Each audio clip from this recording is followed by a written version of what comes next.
요한복음 11장 45절에서 12장 11절 말씀을 가지고 하나님을 두려워하라 하는 제목으로 함께 은혜 나누겠습니다.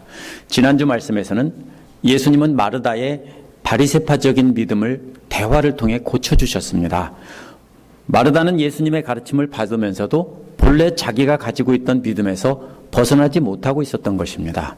예수님은 마르다의 잘못된 믿음을 고쳐주시고는 나사로를 살리는 기적을 통해서 언제나 하나님과 교제하며 동행하는 모습을 본보기를 보여주셨습니다. 믿음이란 예수님처럼 늘 하나님과 함께하면서 하나님과 대화를 나누는 것입니다. 항상 우리 주 예수님과 동행하면서 예수님 말씀을 듣고 우리도 언제나 감사와 간구를 드려야 하는 것이 우리 바른 믿음입니다. 이제 예수님께서 나사로를 살리는 기적을 목격했던 예루살렘 사람들의 반응이 비교가 됩니다. 비교되는 반응을 통해 요한복음을 기록한 사도 요한은 무엇이 바른 믿음인지 증거하고 있습니다. 오늘 말씀에서 비교되는 사람들을 자세히 보면서 우리는 어떻게 우리의 믿음을 바로잡아야 할지 알아보도록 하겠습니다. 첫 번째로 11장 45절에서 57절에서는 예루살렘 사람들의 반응이 나옵니다. 첫 번째로 비교되는 이 사람들의 반응은 바로 예루살렘에서 온 사람들의 반응입니다. 45절에 보면 원어에는 그러므로라는 말이 앞부분과 연결되어 있습니다. 예수께서 나사로를 살리셨으므로라는 뜻입니다. 마르다와 마리아를 위로하러 온 예루살렘 사람들이 많이 왔다가 예수님을 믿게 되었다는 것입니다. 이들은 예루살렘 주민들이기 때문에 대부분 이스라엘의 지도층들입니다. 대부분 바리새파에 속한 사람들이었다고 저는 생각합니다. 이들은 본래 예수님에 대해서 적대적인 사람들이었는데 그 중에 많은 사람들이 기적을 목격하고서는 믿게 되었다는 것입니다. 예루살렘의 유대교 지도자들 편에서 보면 배신자들인 셈입니다. 46절은 그러나라는 말로 시작합니다. 예루살렘에서 온 사람들 가운데 몇몇 사람이 바리새파 사람들에게 가서 예수가 하신 일을 그들에게 알렸다는 것입니다. 근데 여기 바리새파 사람이란 누구냐면요, 대제사장과 함께 산헤드린 공회를 구성하던 바리새파 율법학자들입니다. 예루살렘에서 온 사람들이 바리새파 율법학자들에게 가서 알렸다는 것은 마르다 가족이 바리새파 사람들이었고 조문 온 예루살렘 사람들도 역시 바리새파 사람들이었다는 것을 다시 확인시켜 줍니다. 그래서 친척 중에서 유력한 바리새파 사람들에게 가서 그것을 알린 것입니다. 이들은 예수님의 기적을 보고도 믿지 않고 예루살렘에 가서 유대교 최고 지도자들에게 알린 것입니다. 예수께서 하신 일이란 죽은 자를 살린 일입니다. 이들과 함께 간 예루살렘 사람들 대부분이 바리새파 사람들을 배신하고 예수님파가 되었습니다. 이것을 알렸습니다. 이들은 예수님의 기적이 바로 자신들이 속한 바리새파 사람들에게 심각한 위협이 된다고 생각하고 알린 것입니다. 당시 바리새파 사람들은 평민 계급이었지만 귀족 계급인 사두개파 사람들을 제치고 실질적인 이스라엘의 지배층이 되어 있었습니다.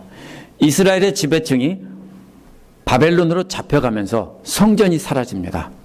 그러다 보니까 성전 대신에 하나님 말씀의 율법을 가르치는 사람들이 이제는 힘을 갖게 됐는데 그 사람들의 후손들이 바로 이 바리새파 사람들입니다.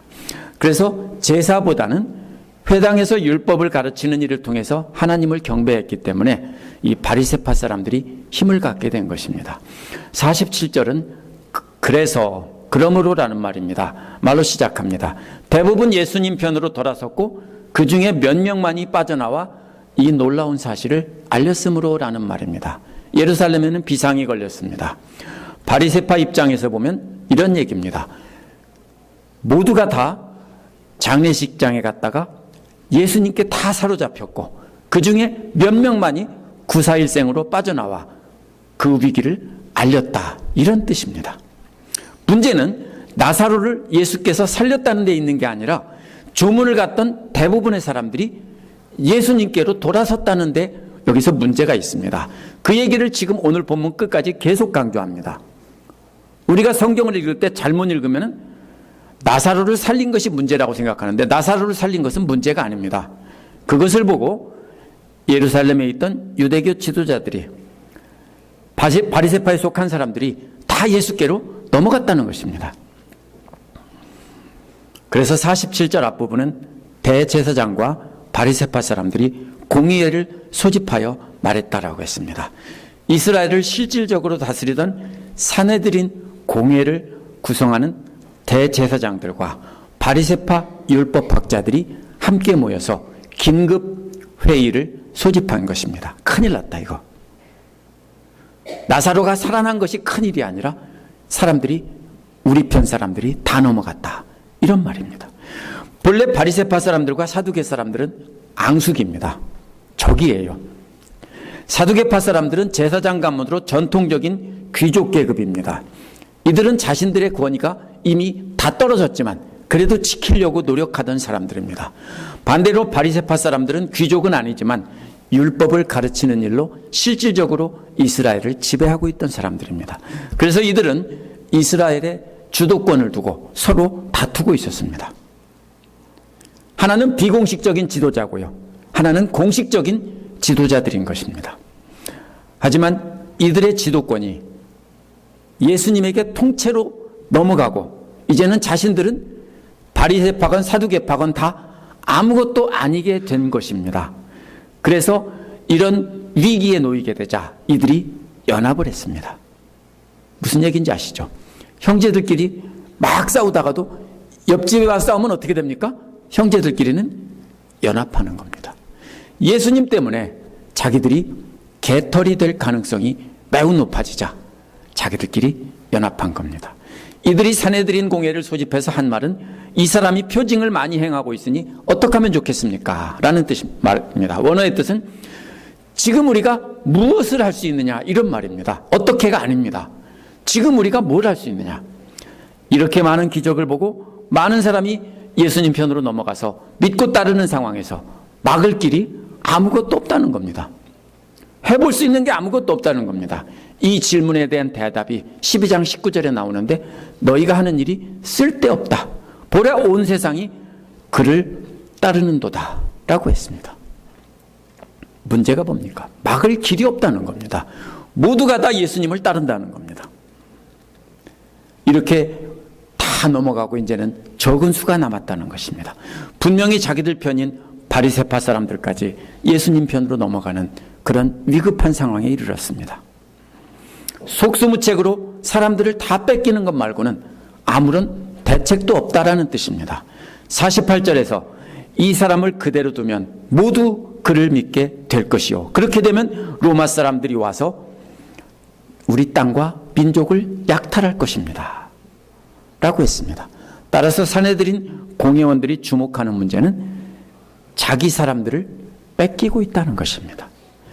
죽은 사람을 살렸다는 것이 아닙니다. 그대로 두면 로마 사람들이 와서 모든 것을 다 뺏을 것이라고 했습니다. 예수께서 행하시는 증거를 보고 들었다면 공회원들도 하나님께서 예수님을 보냈다는 것을 믿었어야 됩니다. 그러나 저들은 하나님의 진노를 두려워하지 않고 로마 사람들의 진노를 두려워했습니다. 로마 사람들은 자기들의 말을 잘 듣는 사람을 이스라엘의 지도자로 세웠고요. 대제사장도 로마인들이 세우고 마음에 안 들으면 쫓아냈습니다. 언제든지 갈아치웠습니다. 그래서 저들은 하나님을 두려워하지 않으면서도 로마 사람들은 두려워한 것입니다. 공회원들이 두려워한 것은 많은 사람들이 예수가 구약에 예언된 메시아라고 믿는 것입니다. 유대인들은 메시아가 오면 모든 외국의 지배 세력들을 몰아내고 강력한 이스라엘 제국을 이루어서 세계를 지배한다고 믿었습니다. 그때가 되면 솔로몬 때처럼 다윗 때처럼 온 세계가 몰려와서 조공을 바치고 자기들은 잘 먹고 잘 살게 된다. 지금도 그렇게 믿고 있습니다. 그것이 메시아입니다. 성경에서는 그렇게 말하고 있지 않는데 저들이 그렇게 해석을 합니다. 예수를 중심으로 반로마 독립투쟁이 일어난다고 생각한 것입니다. 그러면 로마인들이 와서 그 반란을 진압하기 위해서 땅과 민족을 빼앗아갈 것이다 라고 염려하고 있습니다. 그런데 땅과 민족이라는 말은 이게 잘못 번역을 해서 우리가 오해할 수 있는 말입니다.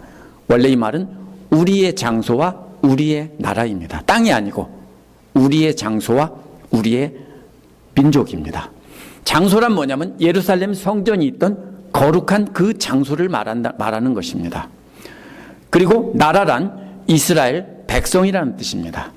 그러면 로마인들이 자신들의 명예와 권력의 터전인 예루살렘 성전을 파괴하고 자신들의 밥줄인 이스라엘 사람들을 다 죽이고 잡아간다는 뜻입니다.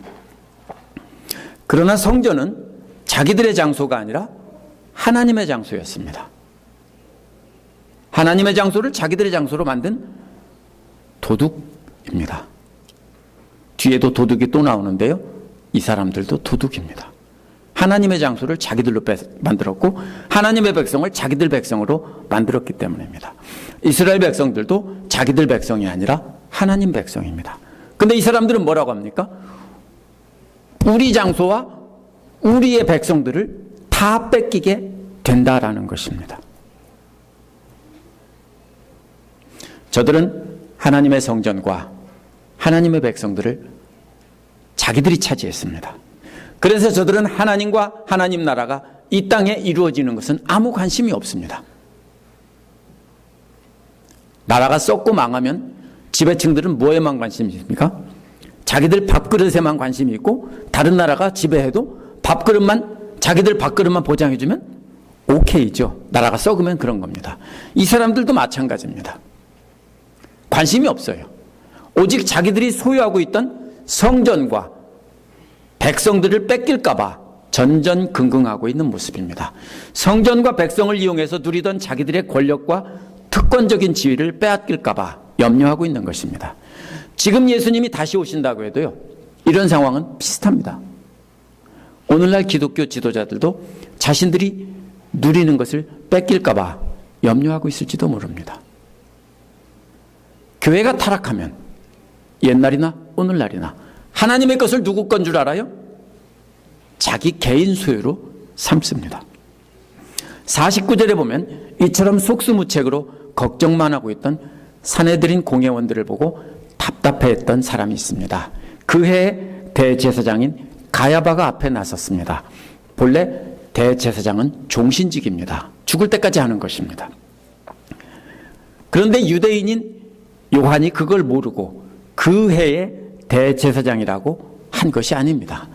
그래서 미련한 이 세계적인 학자들은 뭐라고 말하냐면 이건 요한이 쓴 게 아니라 이방 사람 중에서 유대교의 풍습을 모르는 사람이 요한복음을 썼다 이렇게 말합니다. 절대로 그렇지 않습니다.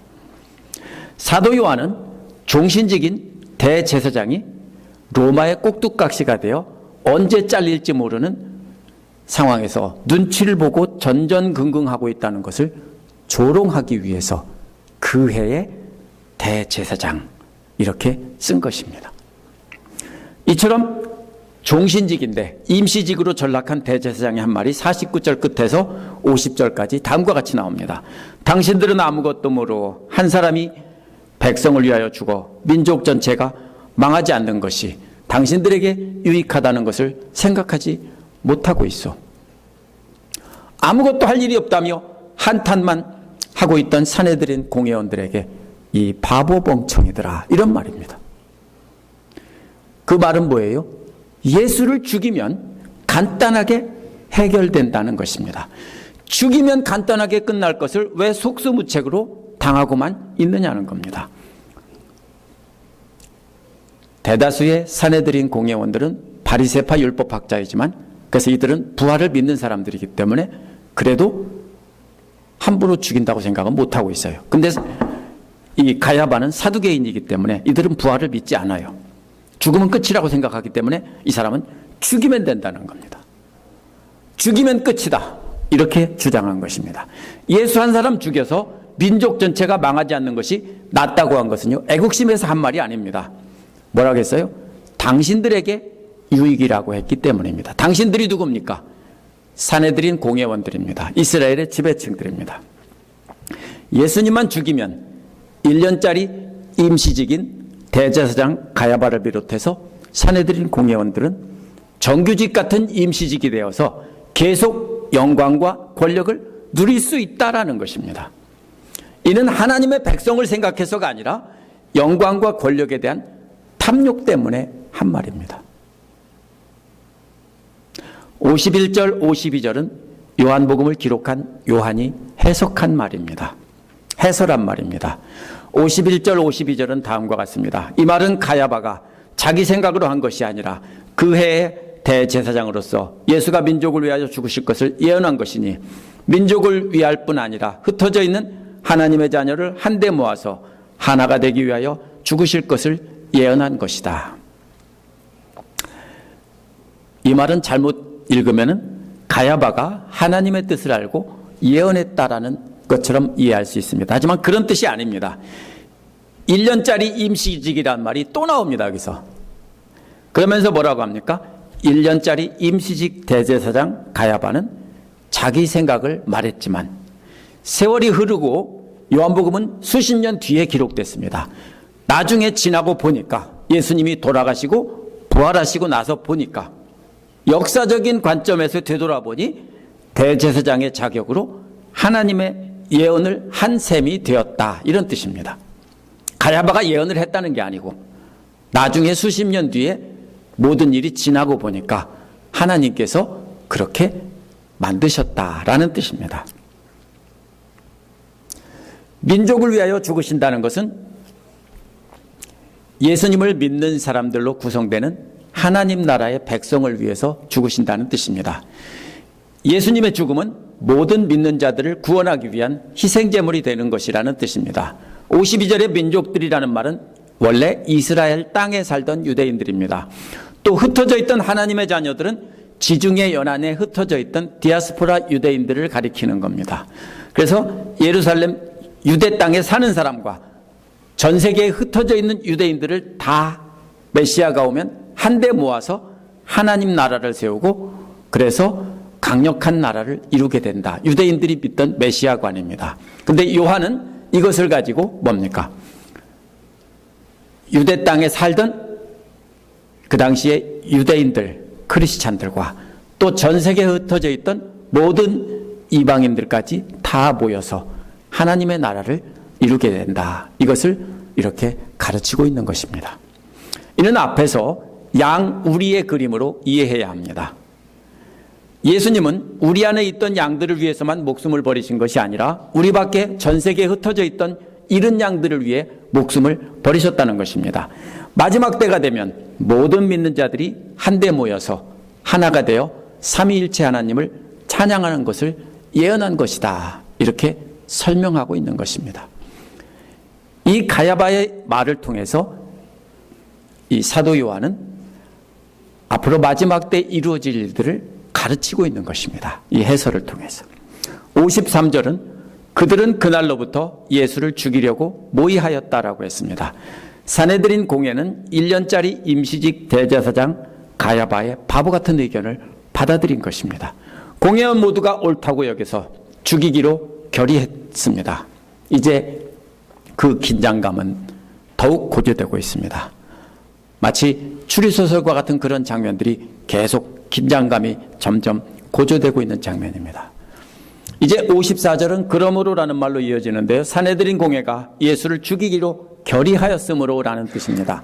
이어서 깜짝 놀랄 내용이 나옵니다. 이어지는 내용은 예수께서 유대 사람들 가운데로 더 이상 드러나게 다니지 아니하시고 거기를 떠나 광야에서 가까운 에브라임이라는 마을로 가서 제자들과 함께 지내셨다라고 했습니다. 이게 왜 깜짝 놀랄 말입니까? 하면 산헤드린 공회의 결의는 공회원들끼리만 아는 비밀 결의입니다. 그런데 저들이 이 결정을 한 것을 예수께서 다 아시고 에브라임 지방으로 가셨다는 것은 숨겨진 또 하나의 기적입니다. 예수님은 초자연적인 지식을 갖고 계시다는 겁니다. 예수님은 어디에나 다 계시며 모든 것을 다 아시는 하나님과 늘 동행하면서 하나님과 소통을 하고 계시기 때문에 하나님께서 알려주셨다라는 것입니다. 예수께서 행하신 또 다른 기적입니다. 광야에서 가까운 에브라임 지방이란 예루살렘에서 동북쪽 방향으로 올라간 곳에 있는데요. 북왕국의 예배의 중심지였습니다. 이곳은 예루살렘 사람들과 조금 적대적인 사람들이 살고 있던 곳이기 때문에 거리는 그렇게 오늘날 기준으로 보면은 그냥 수십 마일에 불과하기 때문에 별것 아니지만 걸어 다니던 그 당시 사람들에게는 먼 곳입니다. 하지만 거리가 먼다기보다는 예수님을 믿고 보호해 줄 수 있는 사람들이 있는 곳이라서 잠시 동안 안전한 곳이라는 뜻입니다. 그곳으로 임시 몸을 피하셨습니다. 55절은 유대 사람들의 유월절이 가까이 오니라고 했습니다. 이제 유월절 어린 양인 예수님을 잡을 날이 가까워졌다는 뜻입니다. 왜냐하면 유월절에는 유월절 양을 잡아야 되는 것이기 때문입니다. 그래서 긴장감은 한층 더 고조됐습니다. 55절 뒷부분에는 많은 사람들이 자기 몸을 성결케 하려고 유월절 전에 시골에서 예루살렘에 올라왔다라고 했습니다. 이 시골이라고 번역된 말은 사실은 지방이라고 번역해야 합니다. 그냥 단순히 유대지방 시골이 아니라 지방이란 뜻입니다. 지중해 연안에 여러 지방에 흩어져 살던 디아스포라 유대인들을 두고 한 말입니다. 이들은 이방인들 가운데 흩어져 살기 때문에 부정해서 성전에 들어가서 예배를 드릴 수가 없습니다.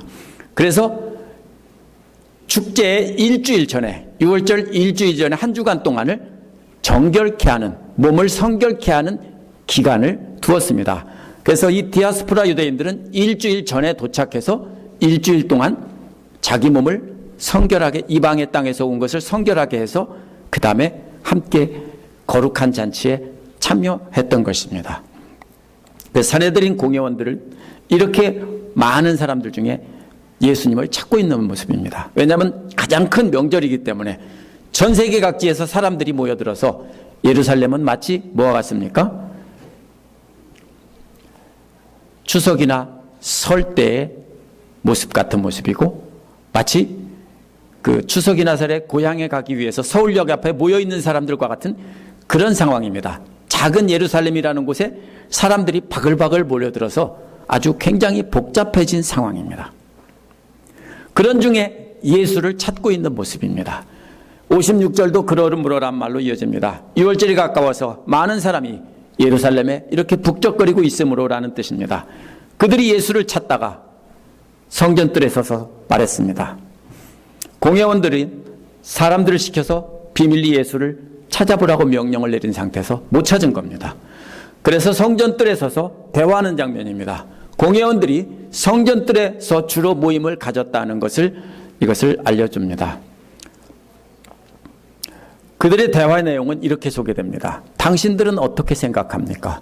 그가 명절을 지키러 오지 않겠습니까? 여기서 오지 않겠습니까를 우리가 글자 그대로 직역한 겁니다. 부정어가 2번 들어 있습니다. 원어에서는요. 오지 않지 않겠습니까? 뭐 이런 말인데요. 이게 무슨 뜻이냐면요. 그냥 우리가 올까요? 안 올까요? 이런 뜻이 아닙니다. 부정어를 그리스어에서 2번 쓸 때는요. 가능성이 전혀 없다는 뜻입니다. 유대인으로서 율법을 따른다면 유월절에 예루살렘에 와야 합니다. 하지만 자기의 생명이 위태로운 상태에서 율법을 어기더라도 절대로 안 오지 않겠습니까? 이런 말입니다. 아마 찾다 못 찾으니까 아마 안 올 겁니다. 어떤 바보가 오겠습니까? 죽인다고 하는데 절대로 안 오지 않겠습니까? 이런 말입니다.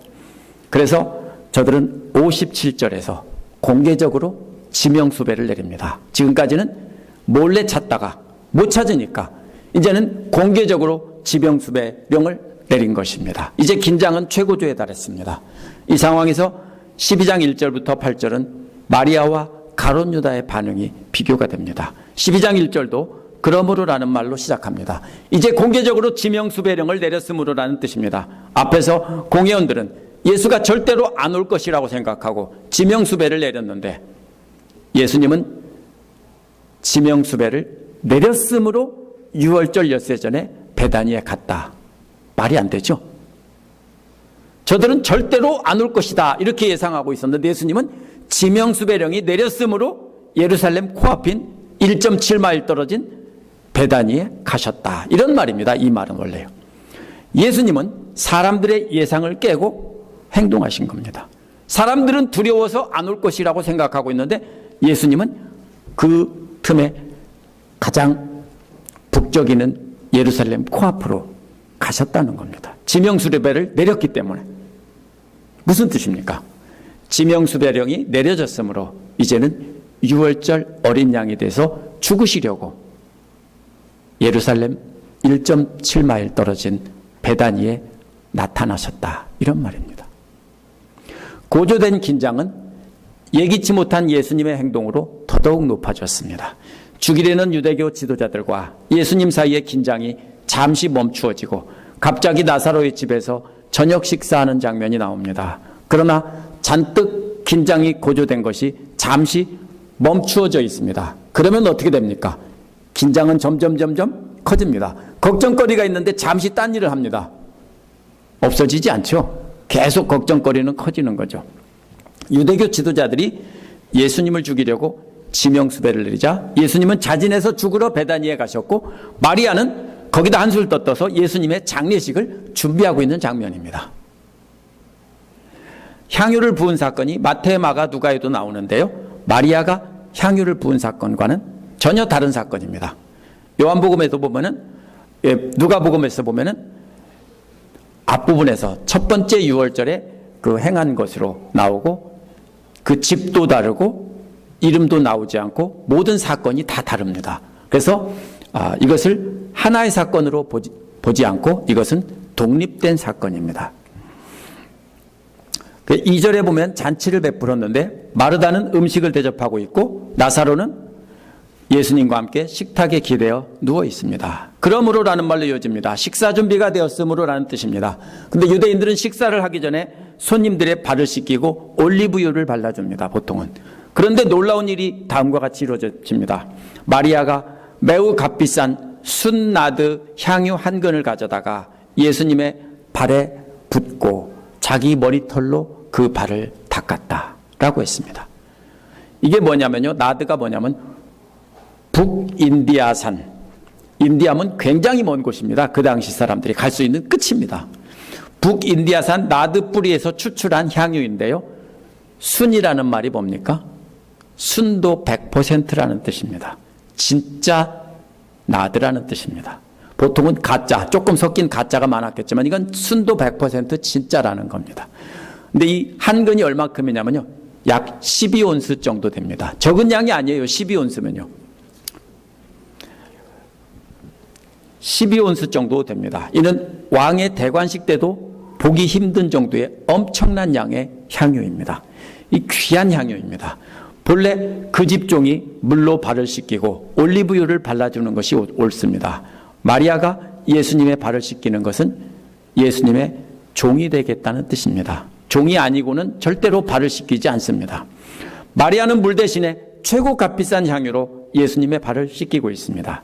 이런 향유는 왕이나 제사장을 세울 때 머리에 조금 붓는 것입니다. 그런데 최고 명품 향유를 예수님의 발에 12온스를 다 쏟아부었습니다. 거기다가 자기의 머리카락으로 예수님의 발을 닦았습니다. 머리카락이 무슨 뜻입니까? 이건 한국 사람과 똑같습니다. 우리 조상들은 뭐라 하겠습니까? 머리는 잘라도, 모가지는 잘라도 머리카락은 못 자른다고 그랬습니다. 단발령을 내렸을 때, 조선시대 말에. 이게 머리는 뭐냐면요. 머리카락은 가장 중요한 부분입니다. 우리 몸의 가장 중요한 부분이라고 그 사람들은 생각했습니다. 발은요. 가장 천한 부분이라고 생각했습니다. 그래서 머리는 높은 신분을 상징하는 말로 쓰이고요. 발은 가장 천한 신분을 상징할 때 썼습니다.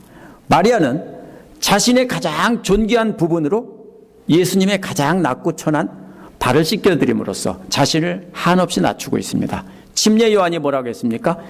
신들매를 감당기도 어렵다고 했죠. 그 신발끈을 푸는 종, 그 모습이 지금 바로 뭡니까?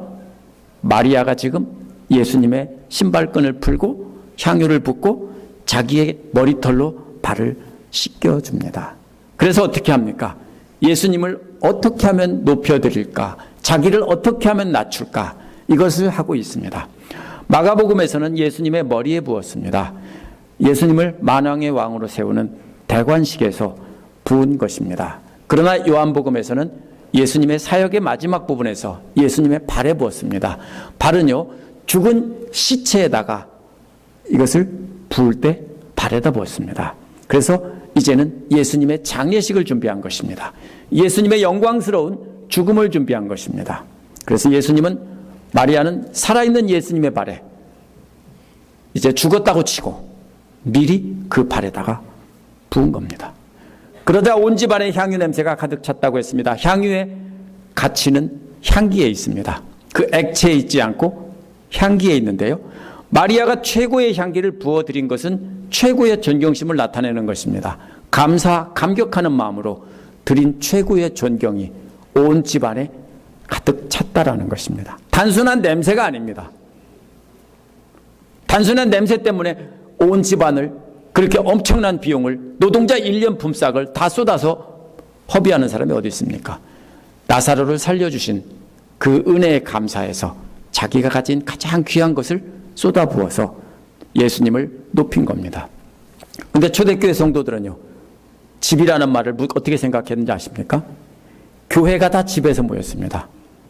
하나님의 집을, 교회를 하나님의 집이라고 하고 집이라는 말을 바로 교회를 뜻할 때 썼습니다. 그러면 초대교회 성도들은 이 말을 들으면서 그리스도를 높이고 경배하는 향기가 온 교회에 가득했다, 이렇게 받아들였을 겁니다.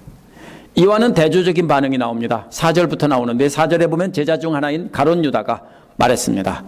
말했다는 말은 원어에서 말하고 있다, 말하고 있는 중이다, 이런 말입니다. 역사적인 사실을 생동감 있게 전하려고 지금 가룟 유다가 지금 말하고 있다, 이렇게 말한 것입니다. 유다는 장차 예수를 팔자라고 덧붙여 설명합니다.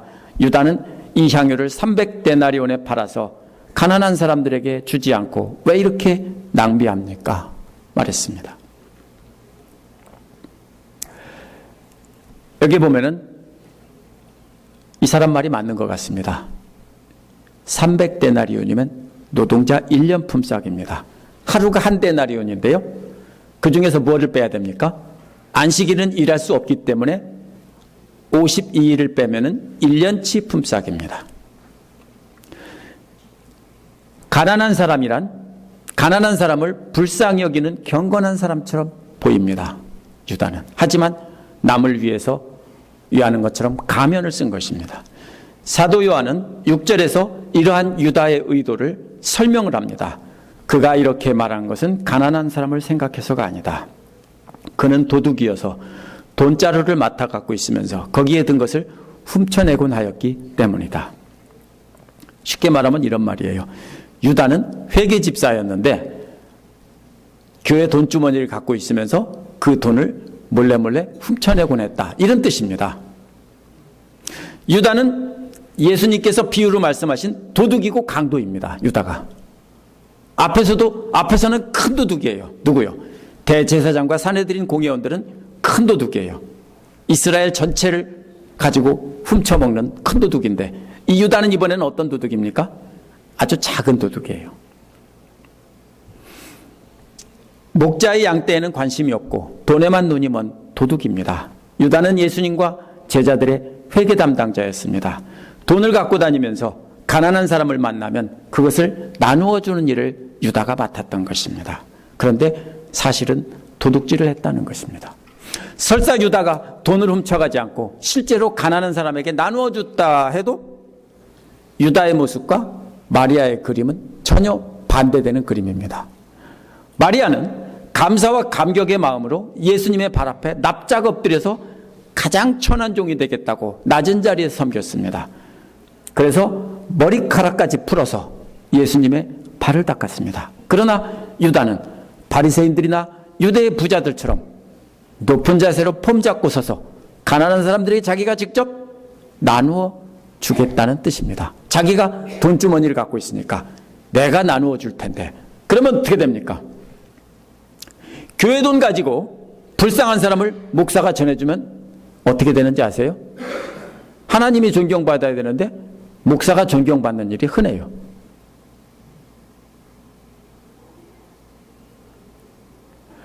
이게 뭐냐면요, 조심해야 돼요. 그래서 헌금하는 것도 마찬가지예요. 직접 누구를 도와주시는 것을 좋아하시죠? 선교사님 직접 주면 어떻게 되냐면요, 유다처럼 도와주는 거예요. 어떻게 해서요? 범 잡고 주면은 존경을 받아요. 그래서 교회를 통해서 하라고 하죠. 그러면 어떻게 돼요? 없어져요, 자기 이름이. 그래서 목회자도 마찬가지예요. 우리 서든베프티스트 컨벤션에서는 따로 어떤 선교사를 지정하지 않고 헌금을 탁 털어서 선교헌금으로 해요. 보통 10%, 교회 11조입니다. 그래서 30%까지 하는 교회도 있어요. 그렇게 해서 교회에 11조를 합니다. 그래서 그걸 모아가지고서 이렇게 익명으로 선교를 합니다. 우리가 조심해야 됩니다. 좋은 일을 할 때, 섬기는 일을 할 때 우리의 이름이 드러나지 않게 조심해야 됩니다. 여기에 보면은 바로 유다는 마르다와 마리아처럼 불쌍히 여기는 마음, 마르다와 마리아를 불쌍히 여기는 마음이 없어요. 왜냐하면 그 자리에서 다 봤잖아요. 불쌍히 여기는 마음도 없고 살아났을 때 감격하고 공감하며 기뻐하는 마음도 없습니다.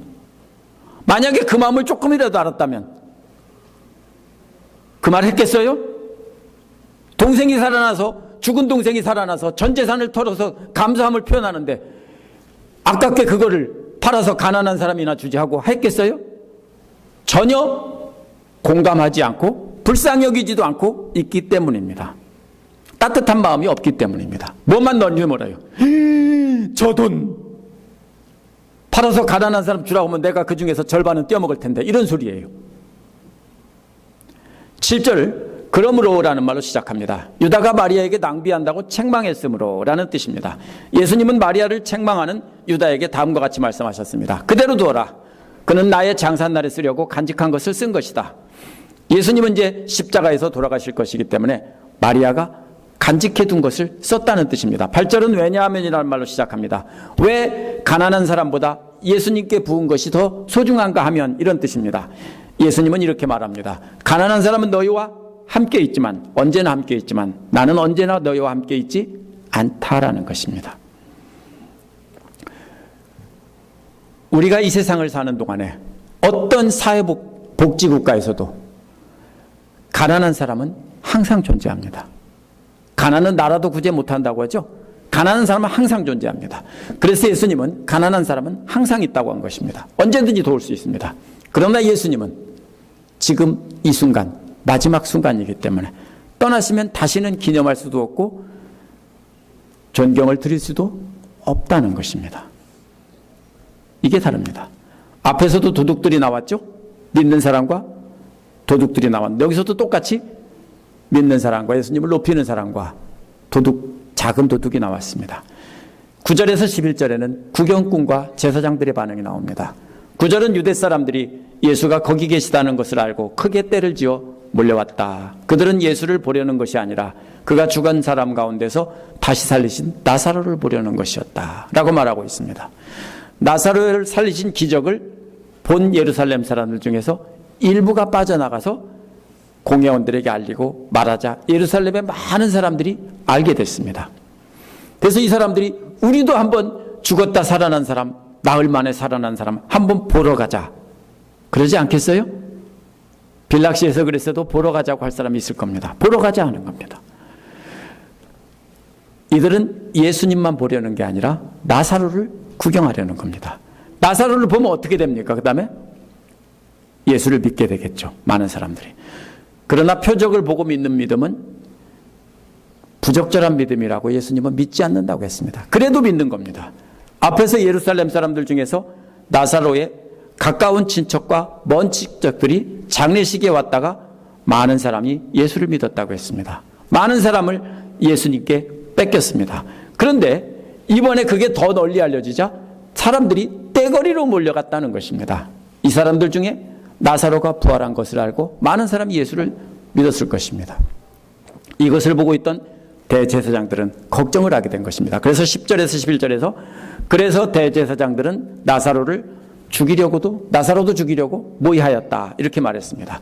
그것은 나사로 때문에 많은 유대 사람들이 떨어져 나가서 예수를 믿었기 때문이다 이렇게 말하고 있습니다. 이 유대 사람이란 예루살렘에 있는 신분이 높으신 분들입니다. 나사로를 죽이지 않으면 사람들은 계속 나사로를 구경하러 갈 것이고 눈으로 확인한 뒤에는 예수님을 믿게 될 것이라는 것입니다. 부족한 믿음이지만 기적을 확인하고 예수님을 믿는 사람과 그 증거조차도 없애버리려고 하는 이 대제사장들의 모습이 비교가 됩니다. 오늘 말씀을 보면 똑같이 놀라운 기적을 체험하거나 듣고도 반응이 다르다는 것을 알 수 있습니다. 많은 사람이 예루살렘 사람들이 기적을 보고 믿었지만 공회원들은 믿지 않고 죽이려고 했습니다. 특히 대제사장 가야바는 예수님이 하나님의 아들이라는 증거를 듣고도 하나님을 두려워하지 않고 누구를 두려워했습니까? 로마 사람을 두려워했습니다. 그리고서 로마 사람을 하나님으로 섬겼습니다. 로마 사람이 뭐 해주니까요? 자기 자리를 지켜주니까요. 깡패들이 내 주먹을 믿으라고 그러죠. 내 주먹 믿으면 내가 너를 지켜줄게. 하나님이 어디 있어? 이런 식으로 말하죠. 예수님이 하나님의 아들이라는 분명한 증거를 듣고도 하나님을 두려워하지 않고 이 로마 사람을 두려워하고 있는 이 어리석고 불쌍한 사람이 이 가야바입니다. 오늘 본문을 통해서 우리는 누구를 두려워해야 되는지 생각해 봐야 됩니다. 만약 하나님을 두려워한다면 사람들의 눈치를 보지 않고 언제나 하나님 앞에 서 있다는 것을 생각하며 살 것입니다. 만약 사람들을 두려워한다면 직장에서나 교회에서나 헌금할 때나 봉사할 때나 사람들의 눈치를 볼 것입니다. 이 시간 한번 잘 생각해 보십시오. 예를 하나 들어볼까요? 사람들의 눈을 의식해서 11조를 못 드리면서 봉투에 11조라고 써서 헌금한다면요, 누구를 두려워하는 겁니까? 사람을 두려워하는 겁니다. 그거 하지 마세요. 왜냐면요, 제가 11조 안 한다고 뭐라고 하지도 않고요, 아무도 뭐라고 안 해요. 그거 할 필요 없어요. 그냥 뭐라고 하면 돼요? 그냥 감사헌금 이렇게 써서 내든지 아니면 월정헌금 써서 내면 돼요. 11조라는 말은 나는 내 소득의 10분의 1을 바칩니다라는 뜻인데, 그거를 갖다가 속여서 거짓말로 쓰면은 그것은 누구를 두려워하는 거냐면 나도 11조 해 하고 사람들한테 눈속임을 하는 겁니다. 누가 두려워요? 하나님은 안 두려워요. 사람만 두려운 겁니다. 예를 하나 든 겁니다. 그런데 하나님은 어디나 계셔서 다 하시는 분입니다. 그걸 안다면 이렇게 사람들 눈만 속이려고 하지 않을 겁니다. 사람들 눈만 속이려고 하는 사람들은 아무리 믿음이 있다고 본인이 생각해도 사실은 하나님이 계시지 않는다라고 믿는 사람입니다.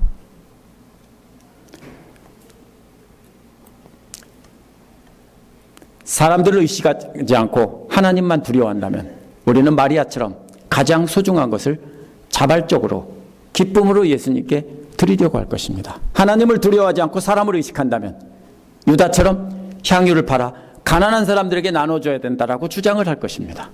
가면 쓴 경건입니다. 유다는 가면 쓴 경건입니다. 거룩한 척하고 보이려고 가난한 사람들에게 나눠줘야지.